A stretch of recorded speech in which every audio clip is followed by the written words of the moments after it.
pertolongan persalinan dengan letak sungsang. Jadi kalau kita bicara letak sungsang, ini menjadi salah satu masalah yang sering kita temukan ya, karena disampaikan bahwa kurang lebih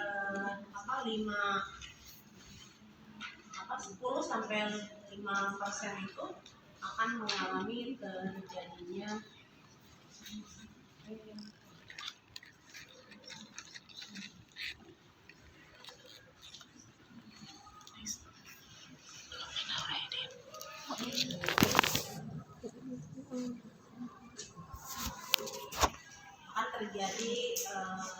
persalinan sungsang.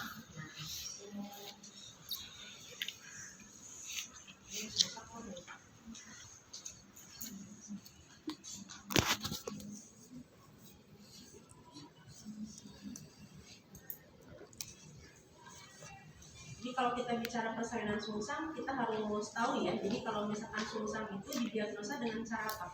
Kita mengetahui bahwa dia sungsang. Level apa? Level berapa? 2. Level berapa?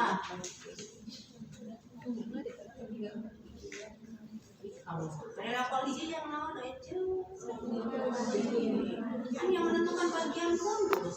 Jadi level 1, level 3 itu yang untuk menentukan. Jadi kalau kita lihat letak itu tadi ya, antara hubungan suhu panjang itu terhadap suhu panjang bayi.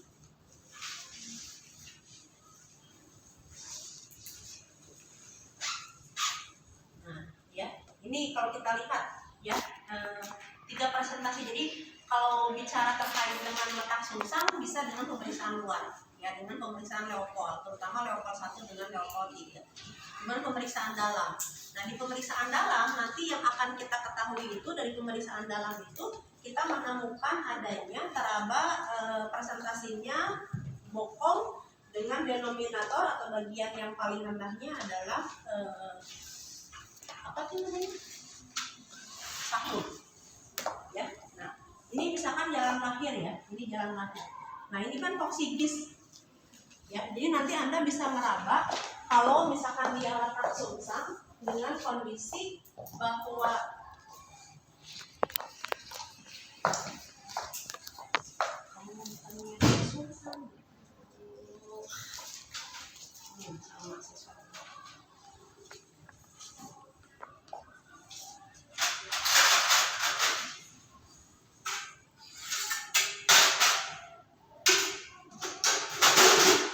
sungsang nyiapin, ini masih terbuka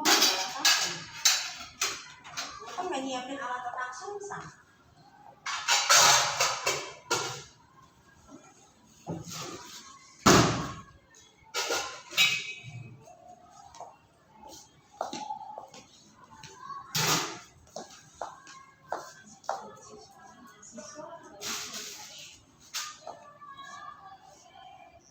Ya dibuka begitu saja. Etikanya tidak ada.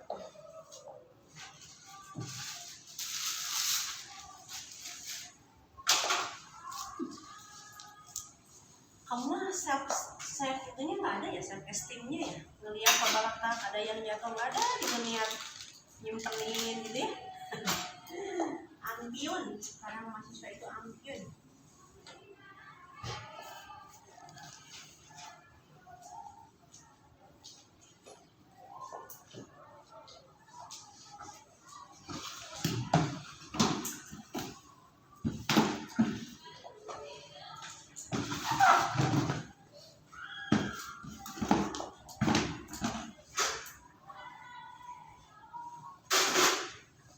Jadi Anda lihat yang namanya letak sungsang itu seperti apa. Ya, Anda kan sudah belajar, sudah cerdas banget ya, karena Anda kan sudah semester dulu. Mana yang namanya letak sungsang, mana sakrum. Jadi kalau kita lihat sakrum itu ini adalah toksigis. Toksigis itu kenapa tidak menjadi salah satu penunjuk denominator, karena nanti bayi itu di dalam rahim dia dalam posisi hiposis. Apa itu posisi hiposis? Jadi dalam triangle akan mengalami kiposis. Jadi dia akan menekun seperti ini. Jadi pakai logikanya saja. Kalau sakrum dia posisinya menekur, pasti sakrumnya yang keraba itu sakrum dulu. Karena koksidis akan lebih masuk ke dalam. Itu pakai logikanya. Jadi yang jadi penunjuknya itu adalah sakrum. Jadi dalam pemeriksaan dalam Anda akan merasakan adanya sakrum.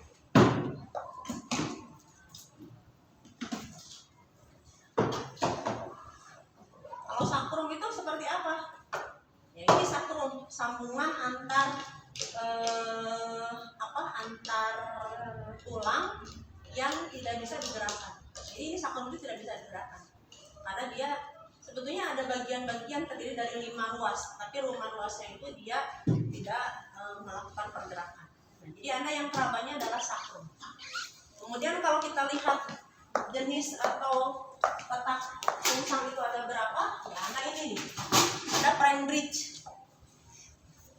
Ada prime bridge itu apa? Kalau yang namanya prime bridge itu dia lututnya dia menekun ke atas. Kalau komplit berarti teraba komplit, ada bokong, ada kaki. Kemudian ada floating bridge. Kalau floating bridge itu biasanya yang teraba bokong atau satu kaki atau satu lutut. Nah ini yang namanya persalinan. Kalau yang kita bicara yang prime bridge itu kemungkinan persalinan posisi normal itu bisa terjadi. Kalau ini komplit dengan komplit bridge itu biasanya akan terjadi proses persalinan dengan cara melakukan traksi, sehingga nanti kita melihat mana yang diperbolehkan.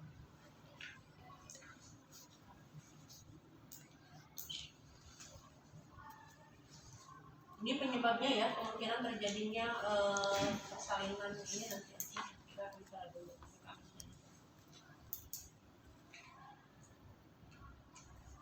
Jadi kalau kita lihat ada pasien dengan sungsang, nanti apakah indikasinya dia persalinannya dengan SC atau dengan pervaginal? Ya, kalau misalkan dia kondisinya pervaginal, tidak bisa pervaginal, harus SC, berarti nanti harus direncanakan persalinan per abdominal ini harus direncanakan. Kalau per abdominal nanti ada beberapa pilihan.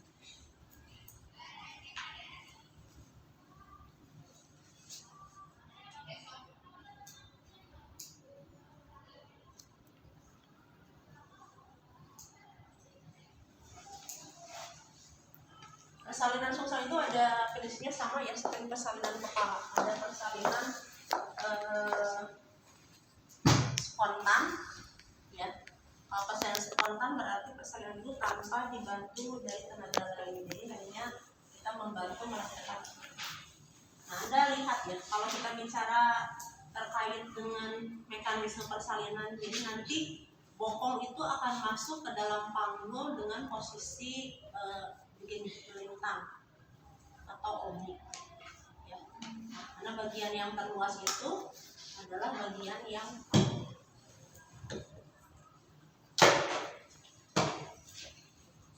terluasnya adalah ini. Jadi dia bisa begini atau bisa begini. Masuk ke dalam pintu atas panggul. Kemudian ibunya disuruh mengendar, nanti bokong itu akan masuk ke dalam panggul. Ya. Kemudian karena ada tekanan dari dasar panggul, nanti akan mengalami putaran faksi dalam.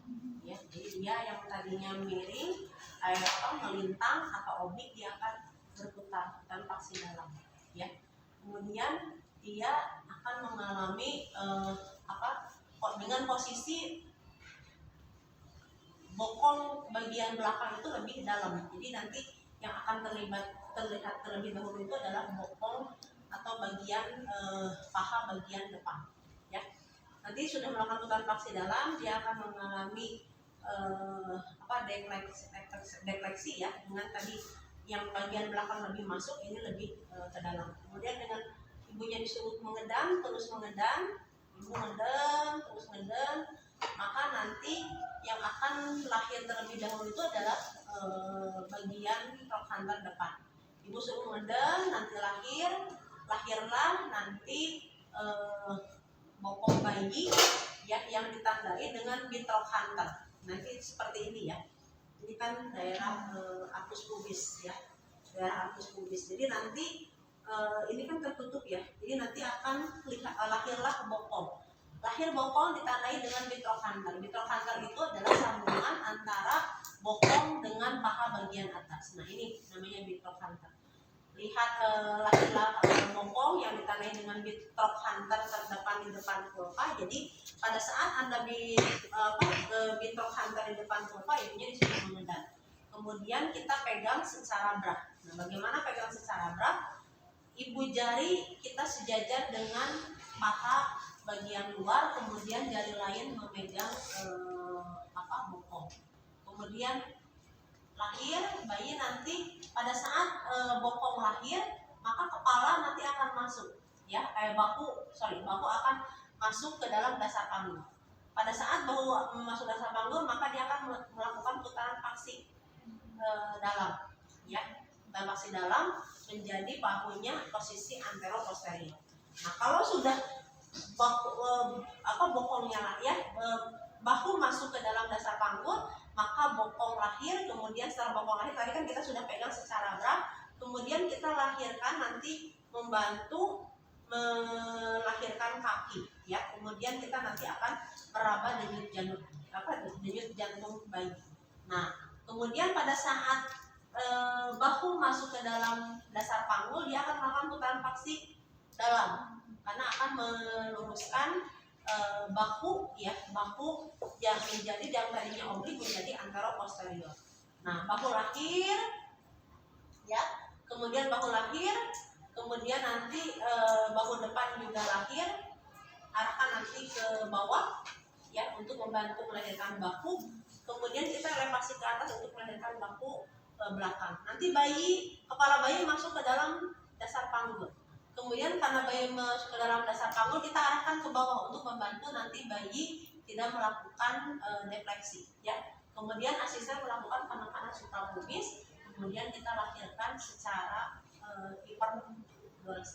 hiperfleksi. Nah, itu adalah persalinan spontan ya. Jadi kalau persalinan spontan kita tidak melakukan apapun, tapi kita hanya mengarahkan. Makanya kita harus tahu mekanisme persalinannya. Kalau Anda tidak mau tahu mekanisme persalinan, bisa salah arah gitu. Jadi kalau sudah bokong lahir ya, jadi kita arahkan selalu si badan itu ke bawah, karena bayi itu nanti akan melakukan putaran paksi dalam, dan kita mencoba membantu untuk misalkan putaran paksi dalam dengan mengarahkan badan bayi ke bawah. Ya, itu kalau menggunakan bra. Nah, selain menggunakan spontan atau spontan bra, ya, Anda istilahnya mengatakan spontan bra, berarti itu persalinan spontan. Itu dengan teknik bra yang tadi. Nanti kita coba di yang sini ya. Kemudian yang lainnya ada juga dengan persalinan manual end. Ya. Persalinan manual end. Jadi kalau manual end berarti kita membantu persalinannya dengan tenaga luar. Tenaga luarnya bisa dari bidan atau kita dari menggunakan alat. Bisa aja manual end, misalkan kesulitan melahirkan kepala, kita menggunakan korset ya. Nah, kalau manual end, kita indikatornya kapan kita melakukan manual end? Biasanya manual end itu dilakukan kalau kita kesulitan melahirkan bahu ya. Jadi kalau kita kesulitan melahirkan bahu, baru nanti kita melakukan manual end. Nah, manual end yang digunakan itu ada berbagai cara ya. Yang lazim digunakan itu adalah ini tadi ya, yang spontan bra. Nah, yang untuk sungsang ya, semua persalinan sungsang biasanya harus diberikan oksitosin untuk membantu kontraksi, karena nanti kontraksi yang kuat itu akan membantu bayi itu masuk ke dalam dasar panggul dan akan membantu putaran paksi dalam ya. Karena bayi itu letak sungsang itu akan ada 3 mekanisme persalinan: melahirkan bokong, melahirkan bahu, dan melahirkan kepala ya. Nah, itu yang menjadi permasalahan. Dan fasenya itu nanti ada fase lambat. Fase lambat itu apa? Fase lambat itu adalah fase pada saat melahirkan bokong sampai tali pusat. Tali pusat sampai bahu itu dikatakan fase cepat. Kenapa cepat? Ya karena itu cepat sekali gitu. Karena ini kan bagiannya lunak ya. Kemudian ada lagi fase lambat kedua. Fase lambat kedua karena biasanya yang akan menjadi kesulitan melahirkan bokong adalah bahu dan sama kepala ya. Nah, itu adalah fase lambat kedua. Pada saat tali pusat sudah lahir, bayi itu harus segera lahir, jangan lebih dari 8 menit. Kalau lebih dari 8 menit, nanti bayi itu akan mengalami hipoksia. Jadi kekurangan oksigen di dalam otak. Kalau kekurangan oksigen di dalam otak, nanti bayi kemungkinan akan mengalami nekrosis pada jaringan otak. Ya, kalau jaringan otaknya sudah rusak, sudah kekurangan oksigen, itu akan menyebabkan nekrosis, kematian jaringan otak. Kalau kematian jaringan otak tidak akan bisa sembuh. Ya, beda lagi dengan tubuh kita. Tubuh kita kagores kunaon nanti akan sembuh. Tapi kalau jaringan otaknya dia rusak, ya misalkan hipoksi kemudian terjadi kematian jaringan, itu tidak akan sembuh kan. Jadi seumur umur dia jaringan otaknya rusak. Kalau jaringan otak rusaknya ya mungkin akan berpengaruh terhadap kecerdasan, terhadap misalnya perkembangan, gitu ya. Contohnya kita bisa melihat pasien-pasien yang mengalami gangguan misalkan prematur, kemudian asfiksi berat. Biasanya mereka akan mengalami gangguan pertumbuhan atau perkembangan, ya. Nah itu adalah dengan teknik gerak. Nah ada lagi dengan tadi ya. Jadi pada saat kita melakukan persalinan sungsang tadi, pertama kita harus yakinkan kontraksinya bagus ya. Makanya kita boleh tadi memberikan oksitosin. Oksitosinnya boleh diberikan secara IM atau boleh kalau di rumah sakit langsung melalui infus ya. Nah kemudian episiotomi. Nah episiotomi itu sebetulnya kondisional. Kalau pasiennya geranda putih, kemudian dia tidak pernah misalkan dilakukan penyakitan dan jalan lahirnya sudah lebar, nggak usah gitu ya.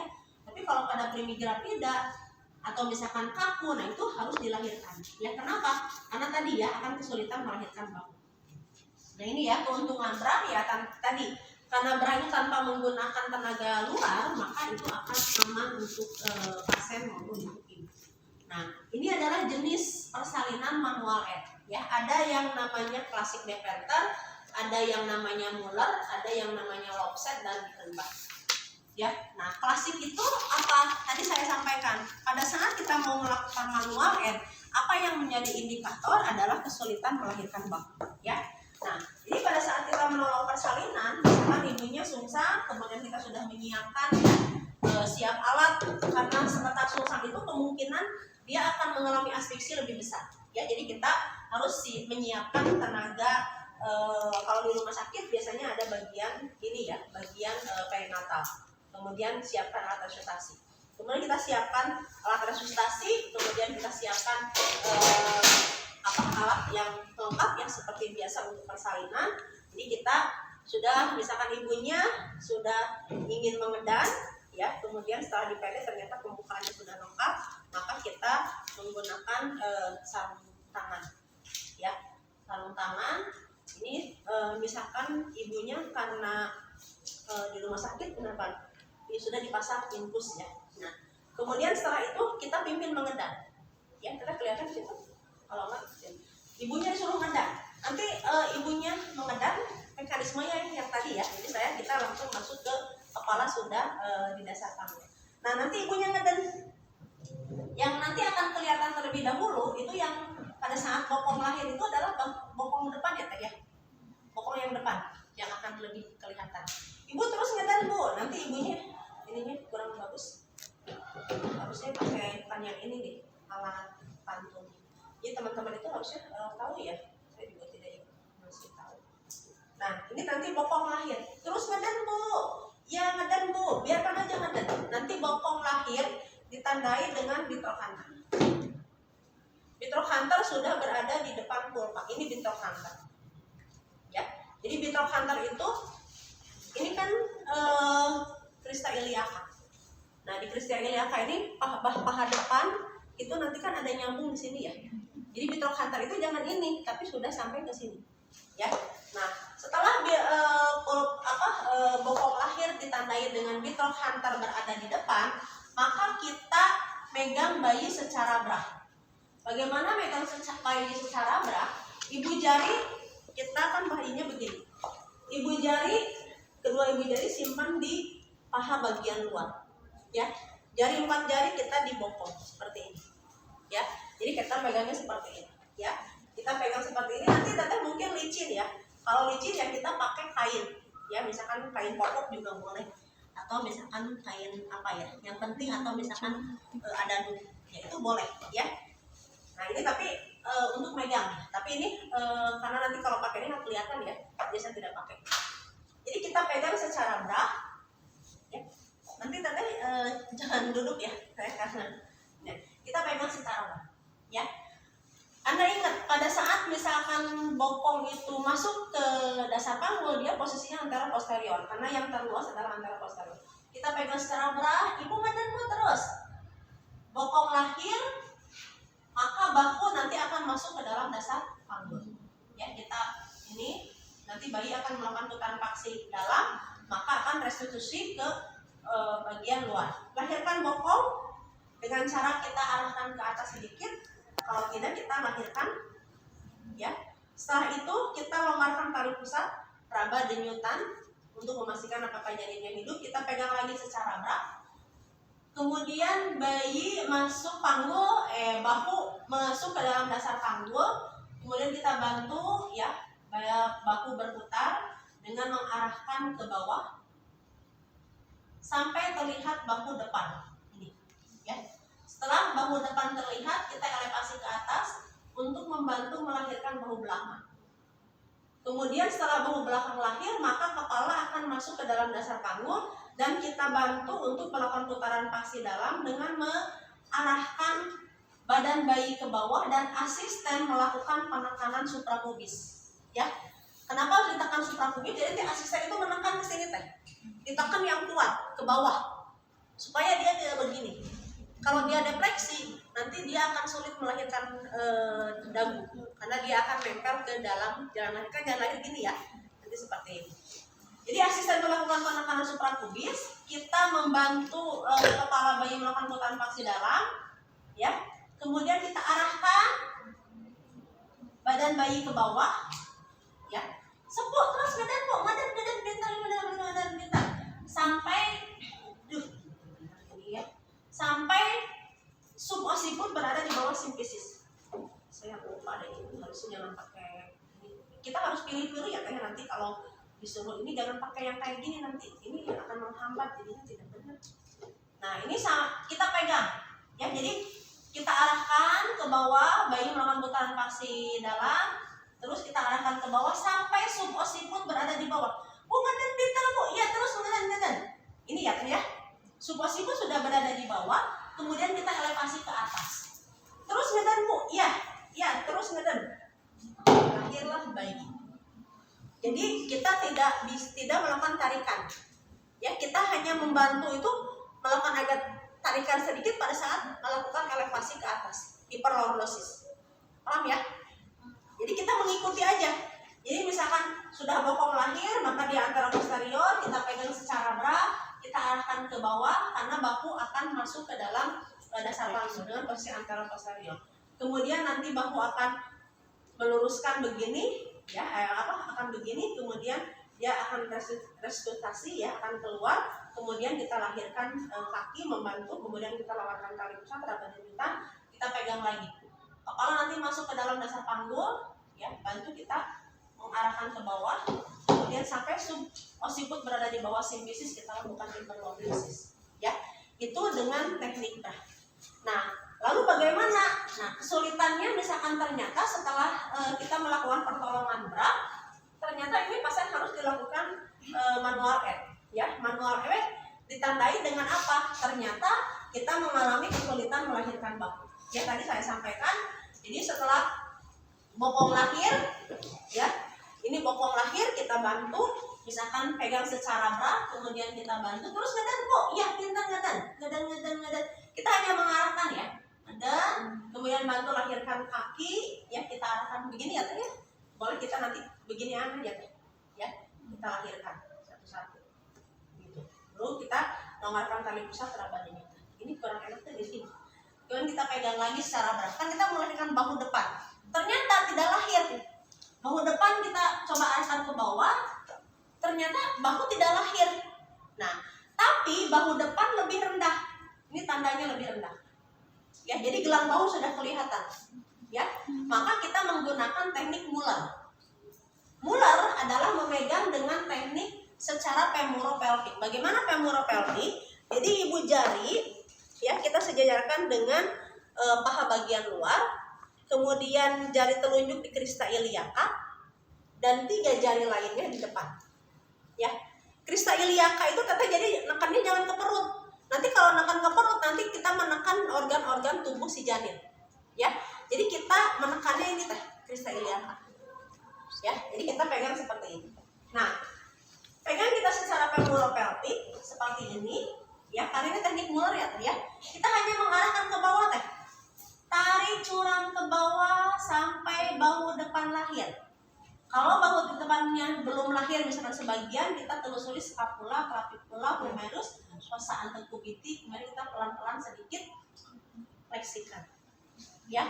Setelah itu kita elevasi ke atas, melahirkan bahu belakang, tarik curang ke elevasi ke atas. Ya. Ini bayinya misalkan ini belum lahir, scapula, clavicula, humerus, fossa antecubiti. Kemudian bayi melakukan putaran paksi dalam.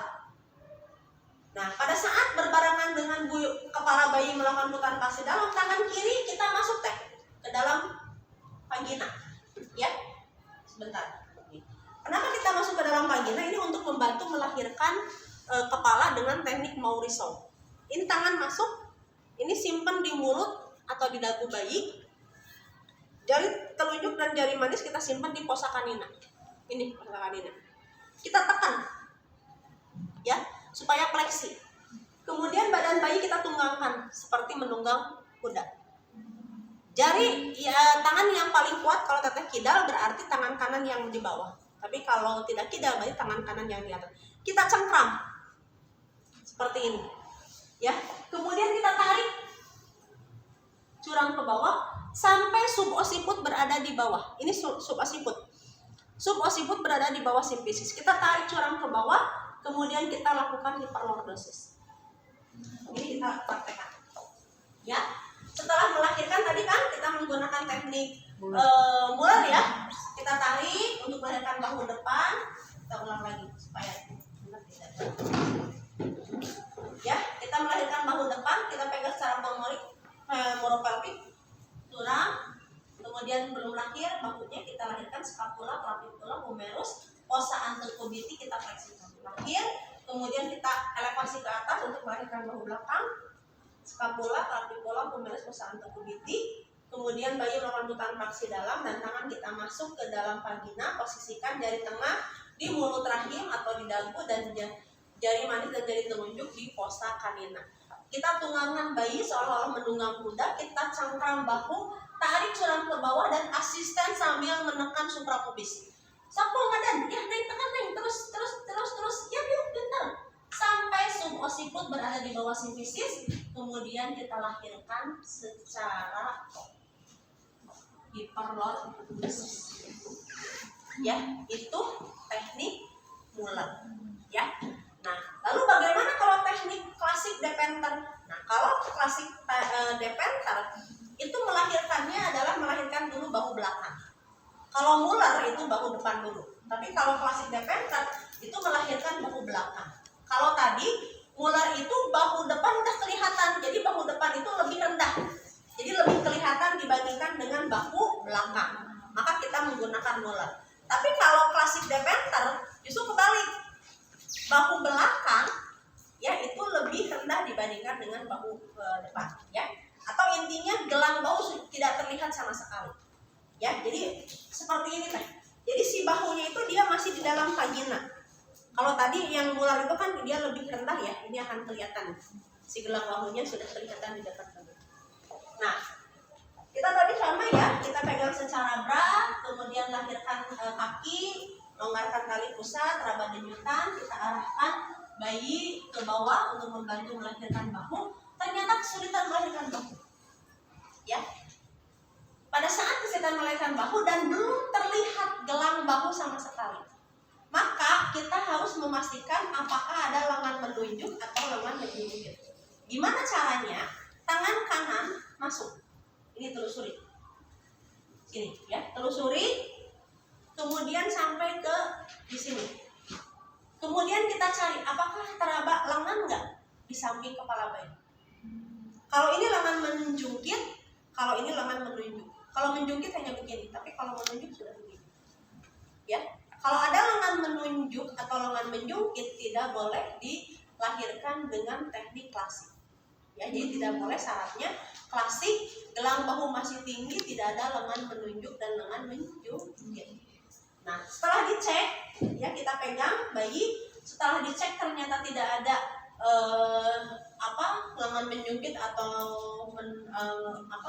menjungkit atau menunjuk, maka kita lahirkan dengan teknik klasik, ya, klasik dependent. Nah, teteh yang kita lahirkan itu adalah bahu belakang. Teteh jangan keliru, bahu belakang itu adalah bahu yang paling rendah posisinya. Ini kan bahu depan, ini bahu belakang.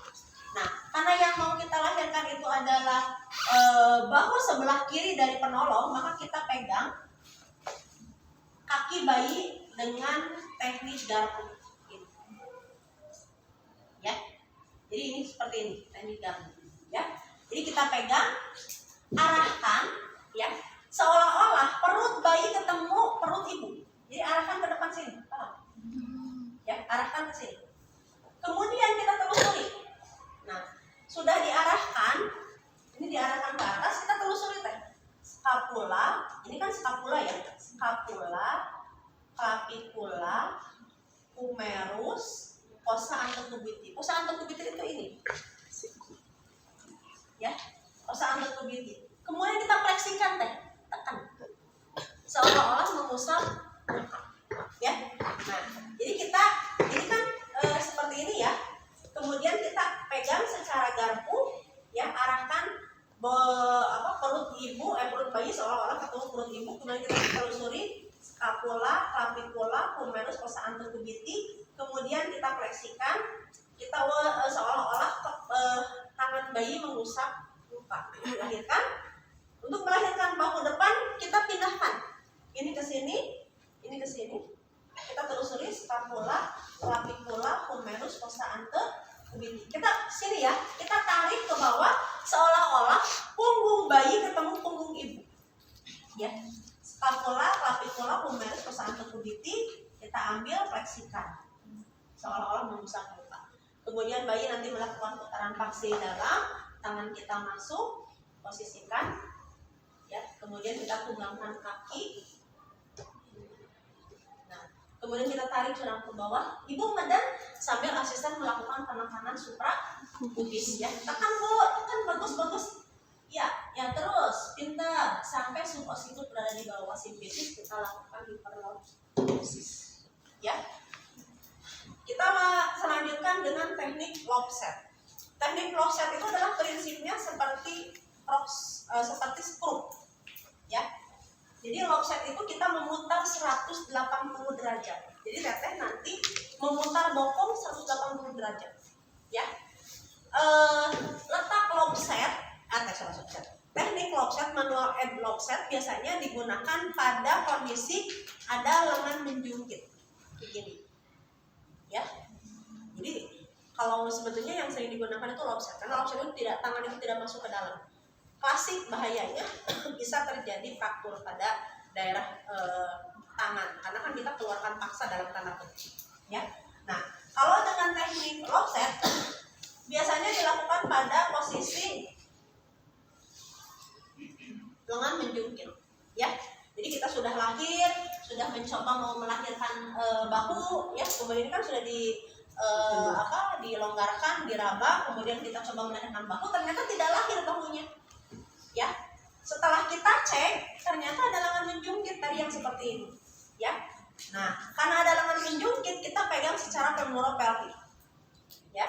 Tadi sama ya, 3 jari di paha depan, ibu jari di sacrum, yang jari telunjuk di crista iliaca, ya. Kemudian kita putar ke arah perut bayi, jangan ke arah ke arah punggung, karena kalau teteh memutar ke arah punggung nanti bisa terjadi lilitan tali pusat. Jadi si hampura dong. Ya, jadi nanti dia akan melilit badan bayi. Jadi kita putar ke arah perut. Jadi perutnya mana? Ini kan perut. Jadi kita pegang secara femoro-pelvic. Teteh putar 180 derajat. Putar, tarik curang ke bawah. Jadi jangan ragu-ragu. Putar seperti skrup. Tarik curang ke bawah. skapula, clavicula, humerus, fossa anterocubitus. Untuk melahirkan bahu lagi, nanti balikin. Tarik curang ke bawah. Lahirkan skapula, clavicula, humerus, fossa anterocubitus. Nah, kita tadi sama seperti tadi, ya. Nah, ini masukkan. Ya, kita tarik. Ini curang ke bawah. Terus bunga dan sampai suppository vasoconstrictor, kemudian kita lakukan hiperlordosis. Lopset, ya. Lopset putar, tarik curang ke bawah, balikan deui. Putar, tarik curang ke bawah. Ya, teteh jangan ragu-ragu. Muter, tarik curang ke bawah. Nariknya harus pakai tenaga. Kalau nggak pakai tenaga nggak bakalan lahir. Ya, jadi nggak usah ragu, nggak usah takut. Itu paling aman lopset. Berah jelas ya aman, lopset paling aman. Nah, itu kalau bikin bah itu biasanya dilakukan pada kondisi ada lengan menunjuk begini. Capek. lengan menunjuk itu bisa lengan menunjuk bagian lengan depan, bisa menunjuk lengan bagian belakang, ya. Jadi lengan menunjuk itu ada dua, ada yang depan, ada yang belakang. Ya, ini ya, misalkan ini bohongnya sudah lahir. Pulang.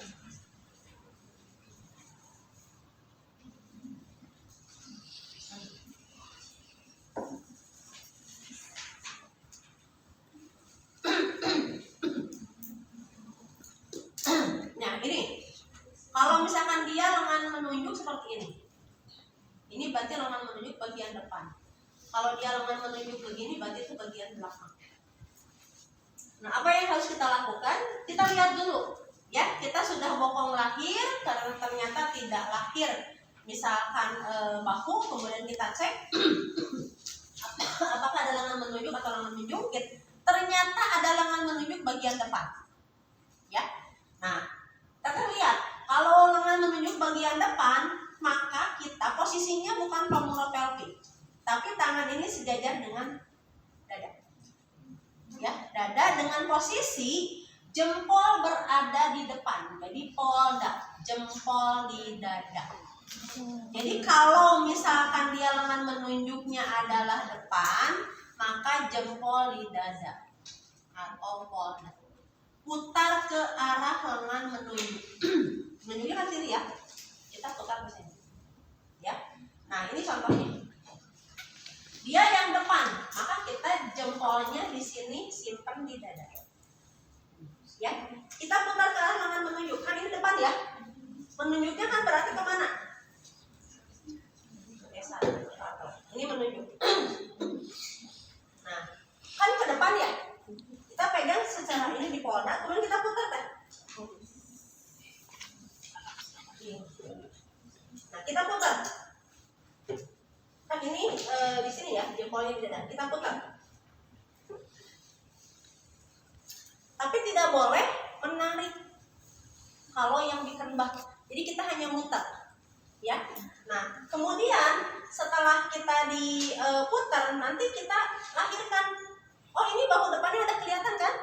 Berarti kita dengan teknik mular, tarik curang ke bawah. Lahirkan ya scapula, clavicula, humerus, fossa anterocubitus. Kemudian bahu belakang ya kita lahirkan ke atas. Ya. Kemudian kita telusuri scapula, clavicula, humerus, fossa anterocubitus. Ya. Ini sama dengan teknik Morrison, melahirkan kepala. Jadi kalau dikembang, kalau ada lengan menunjuk. Nah, kalau lengan menunjuknya yang bagian belakang, berarti kita putar ke arah lengan menunjuk. Jangan ke arah belakang, ya, ke arah lengan menunjuk.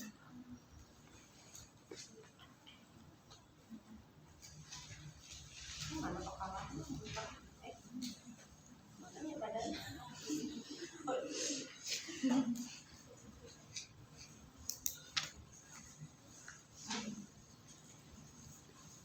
Jadi kalau misalkan dia lengannya menunjuknya belakang, berarti kita posisikan putar ke arah lengan menunjuk bagian belakang.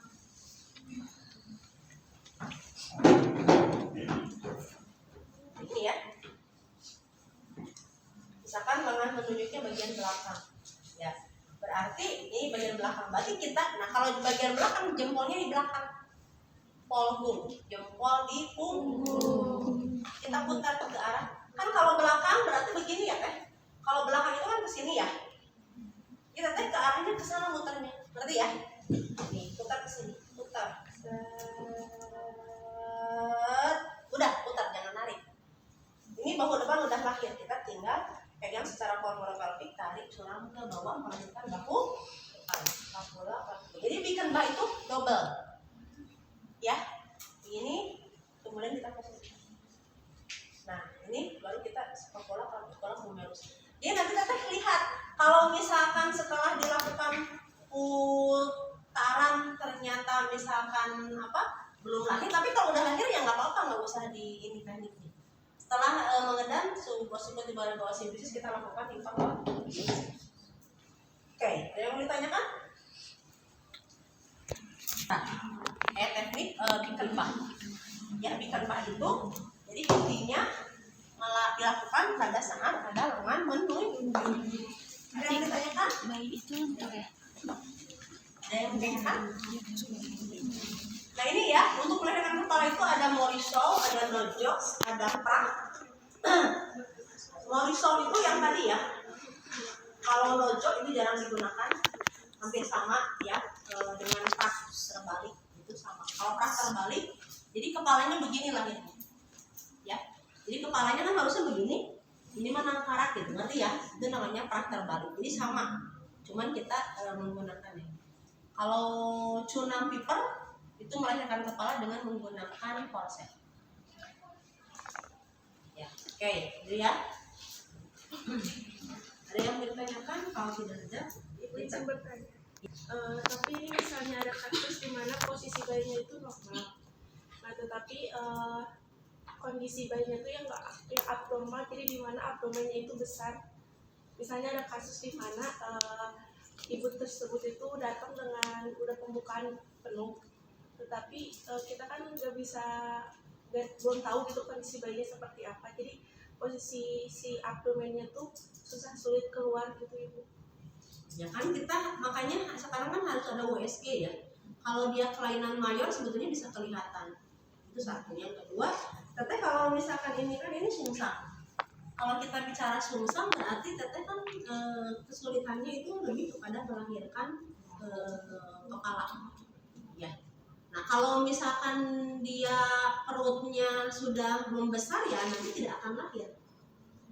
Pada saat melahirkan bokongnya pasti akan ada hambatan. Ya.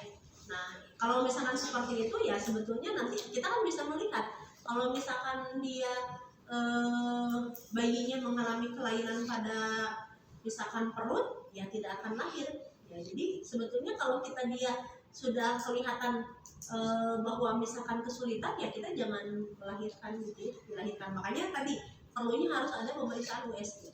Pemeriksaan USG itu kan untuk memastikan itu banget kenapa. Pemeriksaan USG itu kan untuk memastikan apakah ada kelainan tidak pada bayi ya. Kalau misalkan kejadiannya seperti itu ya sebetulnya kan kita tidak bisa melakukan apapun ya. Kalau misalkan tiba-tiba dia tidak diketahui, tiba-tiba perutnya membesar. Kalau perutnya membesar ya berarti kita harus merujuk aja. Tapi ya pasti kalau bayinya perutnya membesar dengan letak sungsang ya sebetulnya ini ya. Kalau membesarnya tidak terlalu besar ya nggak masalah gitu ya. Tapi kalau misalkan sampai dia ada jaringan tumor atau itu seperti itu. Karena kalau misalkan kayak rektokel atau bukan rektokel, misalkan ususnya keluar, itu kan dia elastis kan, itu dia akan bisa mengikuti, akan bisa lahir. Tapi kalau misalkan dia ada tumor, kemudian tidak elastis, nah itu yang akan sulit ya. Kalau seperti itu ya itu mah udah nggak bisa diapa-apain, dipaksakan juga nanti ini akan meninggal. Karena bayi itu kan letak sungsang harus lahir dalam 8 menit. Kalau 8 menit ya pasti bayinya meninggal. Ya, kalaupun bayinya meninggal ya pasti dia mengalami asfiksi berat. Ya. ini kita lanjutkan dengan distosia bahu. Ya, kalau distosia bahu itu intinya adalah kesulitan melahirkan bahu. Ya, kalau kita bicara distosia itu adalah kalau ini ya gangguan atau distosia itu hambatan, dia kesulitan. Kalau distosia bahu berarti kesulitan melahirkan bahu.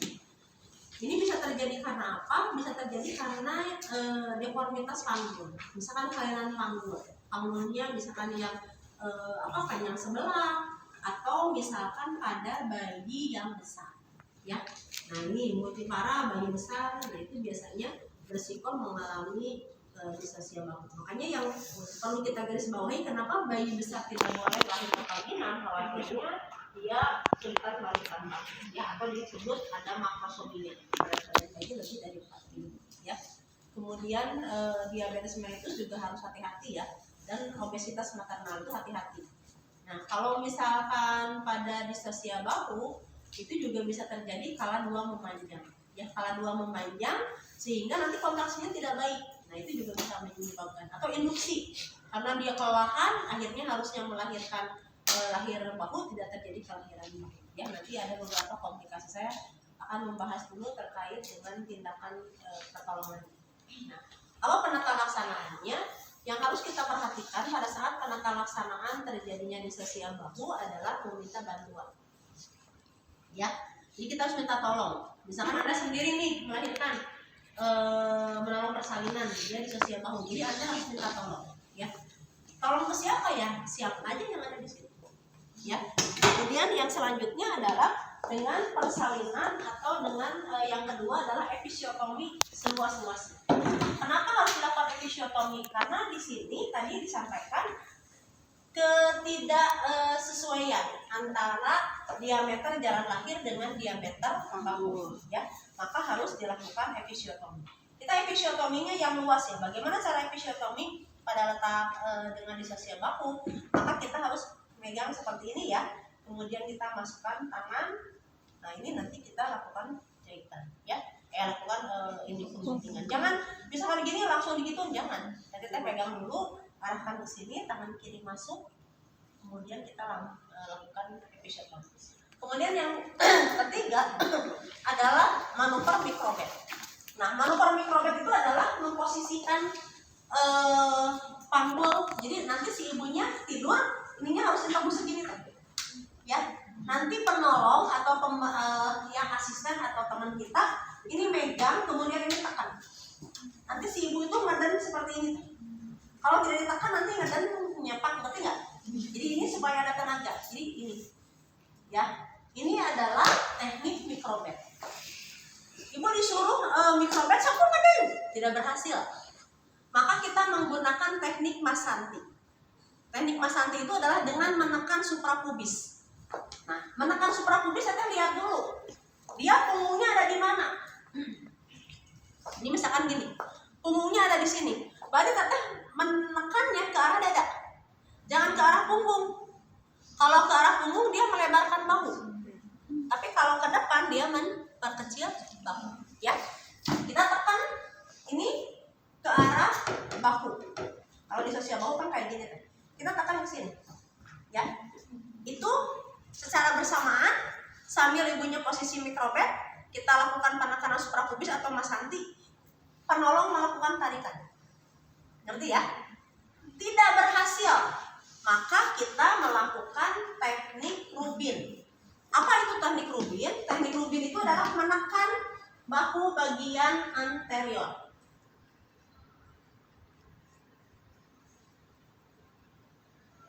Ini ya, mikrobed itu diharapannya seperti ini deh. Mikrobed itu. Jadi nanti dengan ditarik itu jaraknya itu akan ketarik ke atas ya. Jadi akan meluas. Nah, ini dengan teknik nih. Ini adalah Masanti atau suprapubis ya, itu namanya Masanti. Kita menekannya ke arah dada tuh yang gambar ilustrasi. Kemudian yang satu lagi adalah teknik Rubin. Nah, teknik Rubin intinya teteh menekan bahu. Bahu yang mana? Lebih bagus bahu yang depan. Ya, kita tekan dulu bahu yang bagian depan. Kecuali bahu depannya enggak keraba sama kita, maka kita menggunakan bahu belakang. Ya, Jadi kita teknik Rubin itu adalah menekan bahu depan, ya, menekan bahu depan. Nah, Teteh jadi begini, ini pegang seperti ini, tangan masuk, kemudian kita tekan ke bawah. Ini tangan pegang begini, ini masuk, tekan. Tapi bersamaan tadi tetap posisi posisi mikrobed dengan Mas Santi masih tetap ya. Jadi itu tidak boleh dilepas. Tekan seperti ini. Tekan ke depan, kita tarik curang ke bawah. Paham ya? Kan ini gini. Ini di sini, ini tekan, kita tekan ini tarik curang ke bawah. Ya. Jadi kita coba ini dipegang, kemudian tekan, tarik curang ke bawah. Tidak berhasil juga, maka kita menggunakan teknik prop screw. Prop screw itu seperti kita membantu seperti skru memutar bolak dan balik seperti lockset, tapi ini pada posisi distosia bahu. Bagaimana caranya? Kan tadi sudah melakukan teknik Rubin ya, dimana jari kita sudah di dalam ya. Nah, kita tinggal masuk lagi teh, 1 jari 2 jari lagi yang belakang, kita begini ya. Ini kan sudah begini, ini tarik masuk ya. Nah, cuma teteh harus diperhatikan, kalau misalkan posisi bayinya di sini, yang harus di belakang itu adalah yang depan begini ya, karena kita memutar. Kalau teteh ininya ditekan susah nanti. Jadi kita pastikan dulu posisinya. Nah, kalau misalkan dia punggungnya di depan, punggungnya yang sebelah kiri kita, berarti ini yang ada di kanan. Ya, ini di depan. Ini di depan, ini di belakang. Jadi seolah-olah kita mendekatkan seperti ini pada saat memutar. Jadi mendekatkan bahu. Ya, baru kita putar. Ini kita dekatkan bahu, kemudian kita putar. Tarik curang ke bawah. Ya, setelah itu putar lagi teh. Tarik curang ke bawah. Tidak lahir bahunya, maka kita menggunakan teknik Swart and Dixon. Swart and Dixon ini adalah melahirkan melahirkan bahu belakang dulu, ya. Nah, untuk melahirkan bahu belakang, karena ini kan distosia bahu kan. Jadi kalau distosia bahu itu tangan kita itu sulit masuk. Nah, bagaimana caranya? Nanti teteh pada saat melakukan teknik Swart and Dixon, kita harus tangan yang kuat itu yang masuk. Tapi kita harus menelusuri lengkung sakrum. Ya, ini kan sakrum ya teh ya. Nah, kita begini teh ke dasar sakrum. Nah, gini. Baru kita mencari nanti scapula, clavicula, humerus, fossa antecubitus. Paham ya? Jadi nanti gini kita nih. Kan gini ya. Jadi kita begini teh. Jadi bukan menekan bahu. Kalau menekan bahu tidak akan masuk, ngerti? Jadi kita itu harus ke dasar. Jadi kita menekan ke dasar panggul. Makanya ke ini. Nah, kemudian kita mencari di sini. Ini kan scapula, clavicula, fossa humerus, fossa antecubitus. Kemudian kita nanti coba lahirkan. Seolah-olah mengusap muka. Ya, tapi kalau dalam kenyataannya karena pasien itu tadi sudah mikrobed, sudah Mas Santi, sudah Rubin, prop screw, sebetulnya si bahu itu sudah turun teh. Jadi tidak terlalu sulit, ya. Nah, kita coba lahirkan, menelusuri lengkung sakrum masuk, ya di sini mencari menelusuri lengkung sakrum, cari scapula, clavicula, humerus, fossa antecubitus, kita fleksikan, lahirkan, ya. Setelah itu kita lakukan vipariata, lahirkan bahu yang belum lahir, tidak lahir juga, maka kita melakukan pemutaran, ya. Bagaimana caranya? Teteh ini pegang, kita putar ke arah perut bayi. Nah, jadi ini megang supaya tidak patah si bahu yang sudah lahir. Nah, yang ini yang seolah-olah di belakang untuk menekan, yang ini di depan. Ya, bagaimana caranya kita putar? ya, ke arah anteroposterior atau oblik, ya. Nah, kita lahirkan bahu belakang, tidak lahir. Nah, kalau tidak lahir, maka kita posisikan ibu merangkak. Nah, begini. Yes. Nah, jadi ibu itu harus merangkak, ya, merangkak. Nah, bagaimana caranya? Tadi keluarkan dulu nih bahu belakang. Ya, itu sebenarnya bahu belakang ya, bahu depan. Cuma jadi belakang. Nah, kita tak curang. Ternyata tidak lahir. Kalau tidak lahir kita putar. Tadi kan udah tangannya udah ada yang masuk, udah keluar. Kita pegang lagi seperti ini, kita putar. 180 derajat, kemudian kita lahirkan. Ya, ini bahu lahir. Misalkannya kalau sudah lahir, berarti kita sangga. Ya, sangga susul. Kita lahirkan. Ya, seperti itu. Ada yang mau ditanyakan? Jadi teteh kalau merangkak itu begini ya, merangkak itu nih begini. Jadi si ibunya ngerangkak, ini dibuka ya. Jadi kalau merangkak ini jangan begini ya, jangan gini tuh kalau ngerangkak. Ya, enggak, maksudnya gini, jangan begini nih. Coba teteh lihat, kalau dia begini, sebetulnya kalau posisinya dia begini, nih, itu sebenarnya dia akan jepit, tapi jadi dia nih, ininya ke depan, ininya begini, itu dia lebih besar. Jadi ininya agak nekuk ke dalam, tapi ininya lebih. Kalau teteh begini susah, ya. Jadi ininya gini. Nanti baru kita bantu, ya, bantu lahirkan. Nah, kalau sudah dilahirkan, teteh jangan disimpan di punggung, bisi ayah Jadi kita simpan aja di samping. Udah selesai baru pasiennya nangkarak lagi. Ngerti ya? Jadi SWOT and Dixon Jadi itu percuma tuh ya digunting adalah juga. kita melahirkan bahu belakang terlebih dahulu Kalau tetap dengan nggak bisa cara ya. menelusuri. Kalau tadi kan dikembah, ya, atau misalkan tadi lobset melahirkan bahu belakang.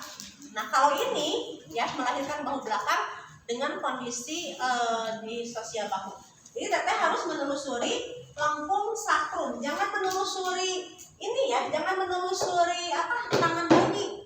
Karena tangan bayi itu nanti teteh kalau dalam kenyataannya di sosial bahu itu tangan kita masuk aja susah, kan dia penuh, ya. Makanya kita harus memastikan tadi ya, betul-betul misalkan tangan itu ini, dan teteh harus melihat pada saat kita melakukan memutar ya, kita jangan gini mutarnya.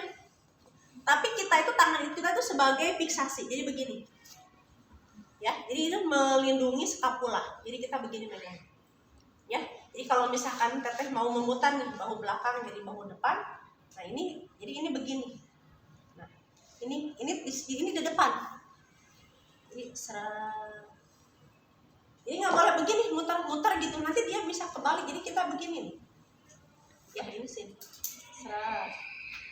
Ya, tapi kalau misalkan yang di belakang berarti kita balik ke sini. Ya, jadi nanti teteh jangan begini. Ini begini, nanti diputar. Susah. Ya, jadi kita harus cari posisi. Oke, ada yang mau ditanyakan? Jadi tetap dipotong sepedanya gitu. Iya. Ada yang mau ditanyakan? Jadi kalau misalkan teteh pastikan ya, tadi kalau posisinya begini, nah ini sebetulnya lebih luas ya. Ya, si jalan lahir itu lebih luas karena si bahu ini tidak akan ada tahanan. Ya, makanya kita akan melahirkan nanti tarik sulang ke sini. Ya, nah ini tidak akan ada tahanan. Tapi kalau nangkarak dia kan ada tahanan, gitu ya. Karena kan ininya yang mau dilahirkan adalah bagian yang jadi sama. Iya. Jadi pokoknya kalau di sosial bahu, tindakan coba lahirkan bahu, tetap pegangnya secara biparietal ya, tetap secara biparietal. Mau melahirkan bahunya mau gimana, tetap kita pegangnya secara biparietal. Ya, kalau ini kan diputar ini, berarti harus ke sini, putar 180 derajat. Ya, makanya ini si tangannya yang paling harus hati-hati itu pada saat diputar tangannya bisa patah. Ya, bahayanya seperti itu teh. Makanya tangan kita itu sebagai spal, sebagai bidet. Kalau ada orang yang patah kaki kan di bidet. Nah, makanya tangan itu begini harus memastikan ini terlindungi. Jadi kita megangnya seperti ini. Set. Atau dibalikkan, ininya begini. Ini set. Ya. Oke, ada yang mau ditanyakan? Belum itu pasti Ya. habis gitu. Ya, kenapa kan saya hari ini agak dibanyakin karena ada beberapa materi yang belum disampaikan ya. Karena tema 16 itu terlalu banyak materi dan praktek. Harusnya ini masuk ke ini sebagian harusnya masuk ke persalinan. Kayak manual plasenta itu harusnya masuk ke ini. Manual plasenta saya belum, udah ya? Nah, udah ya. Ya. Nah, jadi nanti teteh saya juga ini kan belum dijelaskan ya. Nanti disosia, sungsang sama perdarahan postpartum. Aduh, sebetulnya jadwalnya saya agak melebar nanti saya masuk. Tapi mudah-mudahan bisa ini ya. Satu kelas, satu pertemuan tapi 2 materi begini. Karena semuanya tersampaikan. Karena teteh harus paham gitu, bagaimana menentukan sungsang, bagaimana menentukan disosia baku. Jangan sampai salah menentukan gitu ya. Nah, kalau misalkan sungsang sebetulnya kita bisa dari awal teh. Kalau dia udah sungsang, pokoknya Anda ingat ya, kita menentukan usia kehamilan, menentukan apakah dia presentasinya normal atau tidak, jangan lebih dari 36. Jadi 36 minggu kita harus memastikan apakah dia letak sungsang, letak lintang, ya. Ini 36 minggu. Jadi 36 minggu itu kenapa? Karena diprediksi kalau 36 minggu dia letak sungsang tidak akan berubah. Ya, meskipun bukan belum masuk kepalanya, meskipun belum masuk kepalanya, gitu ya. Tapi bayinya kan sudah mulai membesar, sehingga dia akan mengalami hambatan untuk berputar, gitu ya. Jadi makanya nanti teteh kan nanti diajarin ya, Anda tentang bagaimana misalkan membantu persalinan, bukan persalinan ya, kehamilan dengan letak sungsang. Nanti dengan menggunakan misalkan moxabation, ya, dengan menggunakan yoga, nanti praktek HCK. Ya, oke, lihatnya. Terlihat-lihat meja 3 meter sampai ke jam. Ya, gitu ya. Nah, itu ya. Jadi nanti di HCK nanti ada prakteknya ya di HCK yang sekarang. Jadi nanti diajarin bagaimana misalkan melakukan moksa, ya, terkait dengan untuk membantu persalinan. Bagaimana kita melakukan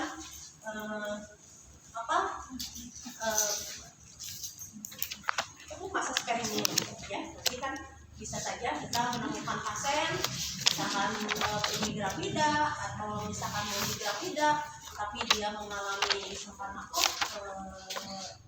rasa asin Di sana ada nggak? ya. Oke, ada yang bertanyaan? Izin teh untuk dosennya Bu Fitri, karena Bu Fitri tidak bisa, nanti diganti oleh Bu Yuni. Ya, jadi teteh nanti pastiin ya untuk menghubungi Bu Yuni. Sudah tahu kan jadi ya? Sudah tahu kan? Siapa kelompoknya Bu Fitri? Kelompok berapa? Ya, nanti diiniin ya, dipastiin.